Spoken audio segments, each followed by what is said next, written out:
Assalamu alaikum dostlar. Takside жұмышта жүріп бүгін даунтаундан клиент алғам. Екі жігіт, екі қыз отырған болчу.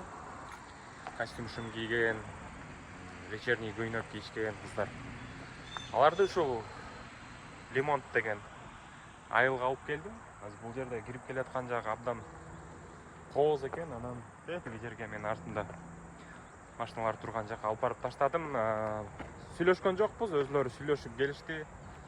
Мен оюмча булар ошо тойго келген окшойт, үйлөнүү той. Үйлөнүү тойду ушундай бир сонун жерде өткөрүп атыштыр. Бул жер атайын ошо бизде Кыргызстанда бар го, атайын бир тойлорду өткөрө турган тоонун арасындагы эс алуучу жайлар. Ошондой жер окшойт. Бул жерге биринчи жолу келдим. Негизи ушул айылга, ушул районго келип эле жүрөбүз, бирок именно ушул жерге биринчи жолу келдим. Бул дагы бир Чикагонун эң кооз болгон айылдарынан бири, Лимонт деген.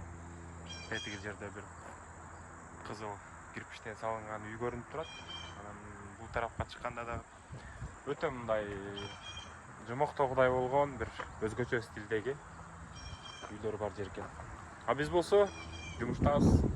Айта кетчү нерсе, урматтуу достор, биздин YouTube каналыбыз Эрик Жумабаев деп аталат. Ушул каналыбызга сураныч каттала кетиңиздер. Мындан ары мен ушул Америкадагы жумуш боюнча, Америкадагы кызыктар боюнча видеолорду ар дайым чыгарып турам. Кудай буйруса, бул видеодо звук кичине начарыраак болушу мүмкүн. Мен качественный баягы звугу дагы жакшы жазылган контент тартуулаганга аракет кылам. Лайктан басып, оюңуздар болсо комментарийге жаза кетиңиздер.